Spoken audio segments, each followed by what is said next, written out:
नमस्कार, मैं ज्ञान प्रकाश। आप सब कैसे हैं?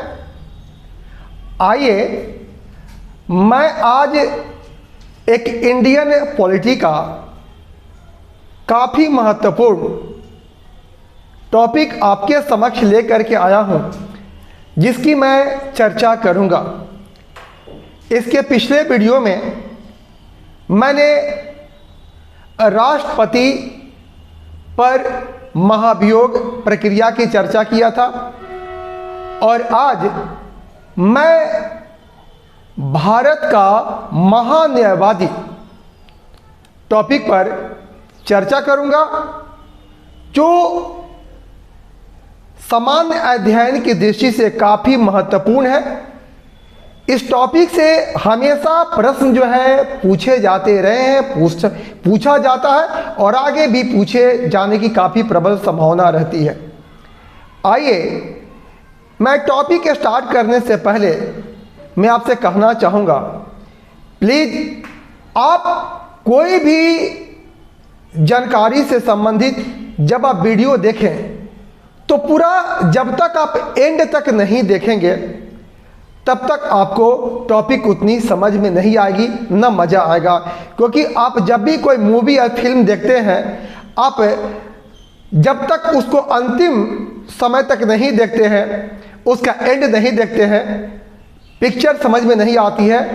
उसी प्रकार जब तक यह टॉपिक जो है पूरे एंड तक नहीं देखेंगे, फिर मज़ा नहीं आएगा।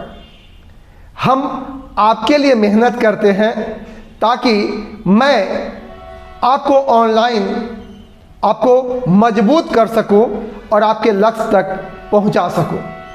और जब भी आप वीडियो देखें, आप चैनल को सब्सक्राइब जरूर कर लें एवं बेल आइकन को प्रेस जरूर करें, क्योंकि जब भी वीडियो अपलोड हो आपके समक्ष तुरंत जो है ये पहुंच जाए। आइए, मैं टॉपिक शुरू करने से पहले मैं कहना चाहता हूं, मुझे भी डर लगा था फासला देखकर, मुझे भी डर लगा था फासला देखकर, मैं बढ़ता चला गया रास्ता देखकर। मुझे भी डर लगा था फासला देखकर, लेकिन मैं बढ़ता चला गया रास्ता देखकर। खुद ब खुद मंजिल मेरे नज़दीक आती गई, मेरा हौसला देखकर। आप भी जो है अपना रास्ता तय कीजिए, हौसला रखिए, मंजिल आपको भी मिलेगी, मुझे पूर्ण विश्वास है। और आइए, मैं टॉपिक शुरू करता हूं। मैं आज बताऊंगा भारत का महान्यायवादी, ये भारत का महान्यायवादी, जिसे हम अंग्रेजी में कहते हैं the attorney general of India, the attorney general of India. तो सबसे पहले ये जो भारत का महान्यायवादी है, ये भारत के महान्यायवादी का हमारे भारतीय संविधान में कहां कहां उल्लेख है, क्या प्रावधान है, मैं इसकी चर्चा करूंगा। ध्यान से सुनेंगे, आपको समझ में भी आएगा, आपको याद भी होगा। आइए चलते हैं। तो सबसे पहले आते हैं भारत का महान्यायवादी। तो भारत का जो महान्यायवादी जो है, ये एक संवैधानिक क्या है पद है। भारत का महान्यायवादी एक संवैधानिक पद है, जिसका संविधान में उल्लेख होता है उसे संवैधानिक कहते हैं, और जिसका संविधान में उल्लेख नहीं होता है उसे गैर संवैधानिक कहते हैं। यानी ये जो महान्यायवादी है वो संवैधानिक पद है। आइए,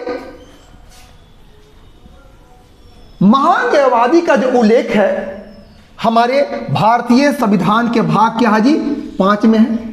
महान्यायवादी का उल्लेख भारतीय संविधान के भाग क्या है जी, 5 में है। महान्यायवादी की चर्चा हमारे संविधान के अनुच्छेद 76 में है। अनुच्छेद 76 में महान्यायवादी की चर्चा है। अब बताएंगे महान्यायवादी की नियुक्ति कौन करता है। तो महान्यायवादी की नियुक्ति राष्ट्रपति करता है, वो भी केंद्रीय मंत्री परिषद की सलाह पर। महान्यायवादी की नियुक्ति कौन करता है? राष्ट्रपति करता है, केंद्रीय मंत्री परिषद के सलाह पर। यानी महान्यायवादी जो होता है हमारे राष्ट्रपति के प्रसाद पर्यंत पद को धारण करता है। यहां पर प्रसाद पर्यंत का तात्पर्य होता है during the pleasure of the president. हमारे देश का जो महान्यायवादी है वो during the pleasure of the president के तहत वो पद को धारण करता है, यानी राष्ट्रपति के प्रसाद पर्यंत वो पद को धारण करता है। यानी राष्ट्रपति महान्यायवादी को कभी भी पद से हटा सकता है। अब आइए मैं बताना चाहूंगा कि महान्यायवादी जो होता है अपने देश का प्रथम कानूनी अधिकारी होता है। महान्यायवादी जो होता है वो भारत सरकार का प्रथम विधि अधिकारी भी होता है और महान्यायवादी जो होता है वो भारत सरकार का सर्वोच्च विधि अधिकारी भी होता है। जिस प्रकार हमारे देश का प्रथम नागरिक कौन होता है? राष्ट्रपति होता है। देश का प्रथम नागरिक राष्ट्रपति होता है, यानी राष्ट्रपति के नाम से ही हमारे पूरे देश का शासन चलता है। उसी प्रकार हमारे देश का प्रथम सर्वोच्च कानूनी अधिकारी महान्यायवादी होता है, उसके देश का प्रथम कानूनी अधिकारी भी कहा जाता है। अब आइए महान्यायवादी की आखिर योग्यता क्या होनी चाहिए? महान्यायवादी की क्या योग्यता होनी चाहिए तो बताऊंगा। महान्यायवादी की वही योग्यता होती है जो सुप्रीम कोर्ट के न्यायाधीश की होती है। यानी जो सुप्रीम कोर्ट के न्यायाधीशों की योग्यता होती है वही योग्यता धारण करने वाले व्यक्ति को राष्ट्रपति महान्यायवादी के पद पर नियुक्त करते हैं। तो आप सभी के मन में एक प्रश्न उत्पन्न हो रहा होगा कि सर आखिर सुप्रीम कोर्ट के न्यायाधीश बनने की क्या योग्यता होनी चाहिए? तो ध्यान से सुनेंगे, मैं यहीं पर बताऊंगा कि आखिर सुप्रीम कोर्ट के न्यायाधीश बनने की क्या क्या योग्यता होती है। तो सबसे पहले मैं बताऊंगा कि अनुच्छेद आर्टिकल 124 के 3 में, अनुच्छेद 124 के 3 में सुप्रीम कोर्ट के न्यायाधीश की योग्यता का उल्लेख है। तो सुप्रीम कोर्ट की न्यायाधीश की क्या क्या योग्यता होनी चाहिए? तो पहला योग्यता वह भारत का नागरिक हो। पहली योग्यता वह भारत का नागरिक हो। दूसरी योग्यता वह एक या एक से अधिक उच्च न्यायालय में 5 वर्ष न्यायाधीश के पद पर रहा हो। वह एक या एक से अधिक उच्च न्यायालय में 5 वर्ष न्यायाधीश रहा हो, या वह एक या एक से अधिक उच्च न्यायालय में 10 वर्ष वकालत किया हो, यानी अधिवक्ता के पद पर रहा हो। और चौथा जो योग्यता है वह राष्ट्रपति के नज़र में परंपरागत विधिवेता हो। आप सभी को सुप्रीम कोर्ट के न्यायाधीश की योग्यता के संबंध में आपको जानकारी मैं दिया। आपको याद हो गया होगा कि अनुच्छेद 124 के 3 में सुप्रीम कोर्ट के न्यायाधीश का उल्लेख है और सुप्रीम कोर्ट के न्यायाधीश बनने की क्या योग्यता होनी चाहिए। पहला, वह भारत का नागरिक हो। दूसरी योग्यता, वह एक या एक से अधिक उच्च न्यायालय में 5 वर्ष न्यायाधीश के पद पर कार्य किया हो। तीसरा, या वह एक या एक से अधिक उच्च न्यायालय में 10 वर्ष अधिवक्ता का कार्य किया हो। और चौथा है, वह राष्ट्रपति के नज़र में और राष्ट्रपति के दृष्टि में परंपरागत जो है विधिवेता हो, कानून का ज्ञाता हो। ये हुआ। अब आइए मैं बताऊंगा कि आखिर महान्यायवादी के ये क्या क्या कार्य होते हैं। तो सबसे पहले हमारे भारत सरकार को कानूनी सलाह कौन देता है? तो महान्यायवादी देता है। महान्यायवादी जो होता है वो भारत सरकार को कानूनी सलाह देता है। दूसरा, महान्यायवादी जो होता है देश के सुप्रीम कोर्ट एवं हाई कोर्ट में भारत सरकार का पक्ष रखता है। सुप्रीम कोर्ट में एवं हाई कोर्ट में भारत सरकार का पक्ष कौन रखता है? तो महान्यायवादी रखता है। इसके बाद जो है महान्यायवादी को देश के किसी भी न्यायालय में सुनवाई के अधिकार होते हैं। महान्यायवादी को देश के किसी भी न्यायालय में सुनवाई का अधिकार होता है। इसके बाद महान्यायवादी संसद के दोनों सदनों की कार्यवाही में भाग ले सकता है। इसका उल्लेख अनुच्छेद 88 में है। अनुच्छेद 88 के अनुसार महान्यायवादी संसद के दोनों सदनों की कार्यवाही में भाग ले सकता है। महान्यायवादी संसद की कार्यवाही में अपना विचार प्रस्तुत कर सकता है, बोल सकता है, लेकिन महान्यायवादी को संसद में मत देने का अधिकार नहीं होता है। महान्यायवादी को संसद में मत देने का अधिकार नहीं होता है। महान्यायवादी संसद में भाग लेता है, बोल सकता है, अपना विचार प्रस्तुत कर सकता है, लेकिन उसमें मतदान जो है वो नहीं कर सकता है। यानी महान्यायवादी क्या मंत्रिमंडल का मेंबर होता है? तो आपका जवाब होगा महान्यायवादी मंत्रिमंडल का सदस्य होते हुए नहीं होता है। यानी महान्यायवादी संसद का सदस्य भी नहीं होता है, और महान्यायवादी संसद का सदस्य नहीं होते हुए भी वह संसद का अभिन्न अंग होता है। आप सभी को यह समझ में आ गया होगा कि अनुच्छेद 88 के अनुसार महान्यायवादी संसद की कार्यवाही में भाग लेता है, उसमें बोल सकता है, अपना विचार प्रस्तुत कर सकता है, लेकिन उसे मत देने का अधिकार नहीं होता है। महान्यायवादी संसद या मंत्री परिषद का सदस्य नहीं होता है, इसके बावजूद भी वह संसद का अभिन्न अंग होता है, भारत सरकार का अभिन्न क्या है जी, अंग होता है। अब आइए मैं आपको एक और जानकारी देना चाहूंगा कि महान्यायवादी जो होता है क्या उसको निजी प्रैक्टिस करने का अधिकार होता है? तो आपका जवाब होना चाहिए महान्यायवादी अपना निजी प्रैक्टिस कर सकता है, अपना निजी वकालत कर सकता है, लेकिन एक शर्त होती है कि महान्यायवादी भारत सरकार के विरुद्ध किसी कार्यवाही में भाग नहीं लेगा, भारत सरकार के खिलाफ किसी मुकदमे की वो पैरवी नहीं करेगा।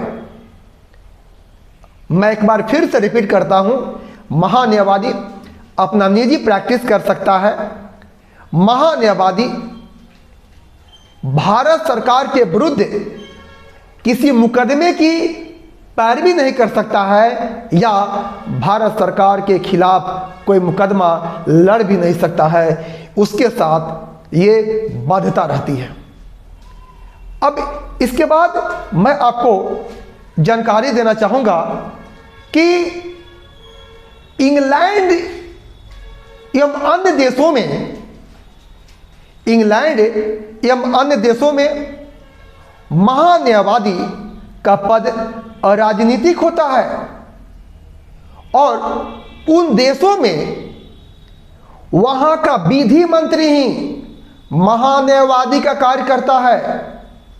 इंग्लैंड जैसे कुछ अन्य देशों में महान्यायवादी का जो पद होता है वो राजनीतिक होता है, यानी वहाँ का जो विधि मंत्री होता है, जो लॉ मिनिस्टर होता है, वही महान्यायवादी का कार्य भी करता है। लेकिन हमारे देश में महान्यायवादी एक संवैधानिक पद है, इसका हमारे भारतीय संविधान में उल्लेख है। यानी हमारे देश का विधि मंत्री महान्यायवादी का कार्य नहीं कर सकता है।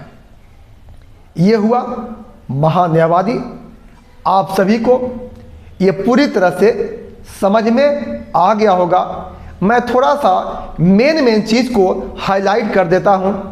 महान्यायवादी देश का प्रथम कानूनी अधिकारी होता है। महान्यायवादी की नियुक्ति राष्ट्रपति करता है और महान्यायवादी जो होता है वो राष्ट्रपति के प्रसाद पर्यंत यानी ड्यूरिंग द प्लेजर वो पद को धारण करता है। और महान्यायवादी की नियुक्ति राष्ट्रपति केंद्रीय मंत्री परिषद के सलाह पे करता है।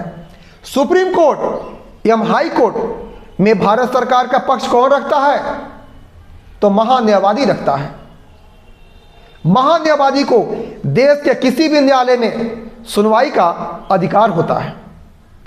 महान्यायवादी अनुच्छेद 88 के अनुसार संसद के सदन में कार्यवाही में भाग ले सकता है, बोल सकता है, अपना विचार प्रस्तुत कर सकता है, लेकिन उसको मत देने का अधिकार नहीं होता है। महान्यायवादी संसद का सदस्य नहीं होता है, इसके बावजूद भी वो संसद का अभिन्न अंग होता है। और महान्यायवादी की वही योग्यता होती है जो सुप्रीम कोर्ट के न्यायाधीश की होती है। और अनुच्छेद 124 के 3 में अनुच्छेद 124 के 3 में सुप्रीम कोर्ट के न्यायाधीश की योग्यता का उल्लेख है, जो मैं इसकी चर्चा किया था। अब मैं बताऊंगा कि देश के प्रथम महान्यायवादी कौन थे। तो देश के प्रथम महान्यायवादी एमसी सीतलवाड़ा थे और एमसी सीतलवाड़ा का कार्यकाल आपका 1950 से 1963 तक था। जबकि आज वर्तमान में हमारे देश के जो महान्यायवादी हैं वे हैं के वेणुगोपाल, और के वेणुगोपाल का कार्यकाल आपका 2017 से अब तक क्या जी जारी है। ये हुआ महान्यायवादी। आप सभी को मुझे पूर्ण विश्वास है आप सभी को महान्यायवादी जो है समझ में आ गया होगा, याद हो गया होगा। अब महान्यायवादी से जुड़ा हुआ चीज़ मैं यहाँ पर चर्चा करूँगा। Solicitor general, solicitor general of India, जिसको हम लोग हिंदी में महाधिवक्ता भी कहते हैं। आइए मैं आपको अब बताने जा रहा हूँ महाधिवक्ता, और उस महाधिवक्ता को कहते हैं solicitor general of India. Solicitor general of India.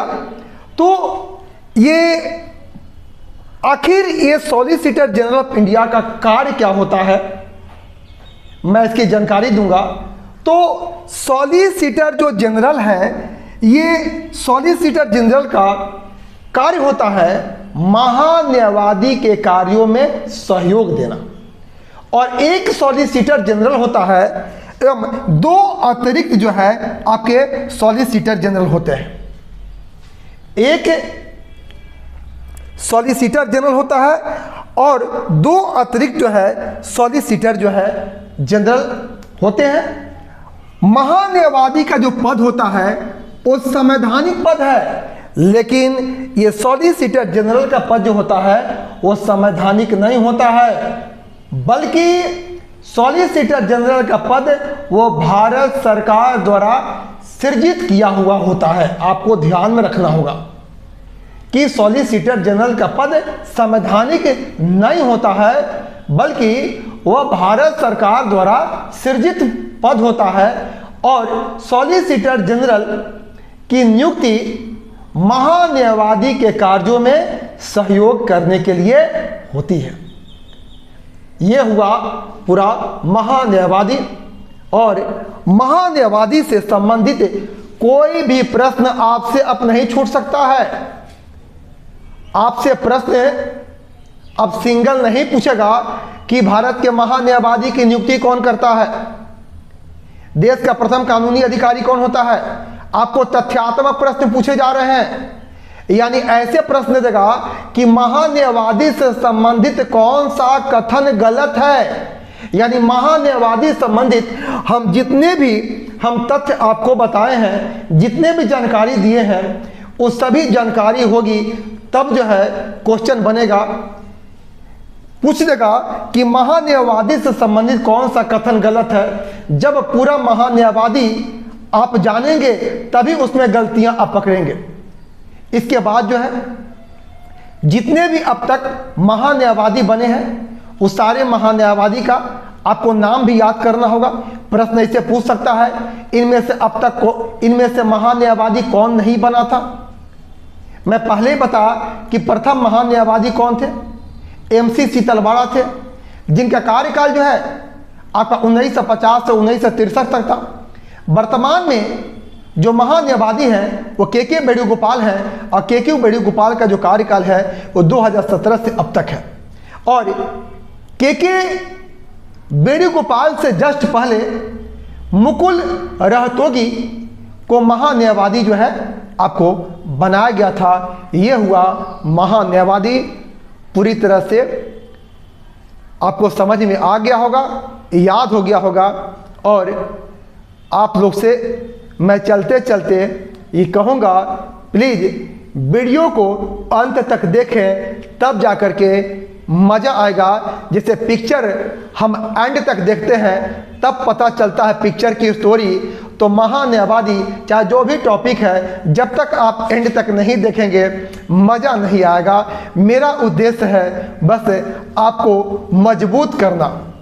आप लोग का प्यार जो मिल रहा है, आप लोग की जो दुआएं मिल रही हैं, उसके लिए मैं तहे दिल से आप लोग को धन्यवाद देता हूं। और मेरी कोशिश हमेशा यही रहेगी कि मैं परीक्षा उपयोगी महत्वपूर्ण जानकारी लेकर के हमेशा आऊं और आपको जो है मैं मजबूत जो है बनाऊं। और चलते चलते मैं ये कहना चाहूँगा आपको उत्साह बढ़ाने के लिए, कौन पहुंचा है अपनी आखिरी मंजिल पे, कौन पहुंचा है अपनी आखिरी मंजिल पे। आप सभी लोग के लिए थोड़ा आसमान बाकी है। कौन पहुंचा है अपनी आखिरी मंजिल पे, आप सभी लोग के लिए थोड़ा आसमान बाकी है। और आप सभी को लगता है कि मैं उड़ने के काबिल नहीं, लेकिन आपके गुरु ज्ञान प्रकाश को लगता है कि सबके पंखों में उड़ान बाकी है। आप सभी उड़ सकते हैं, मेरा पूर्ण विश्वास है। आप सभी को बहुत बहुत धन्यवाद।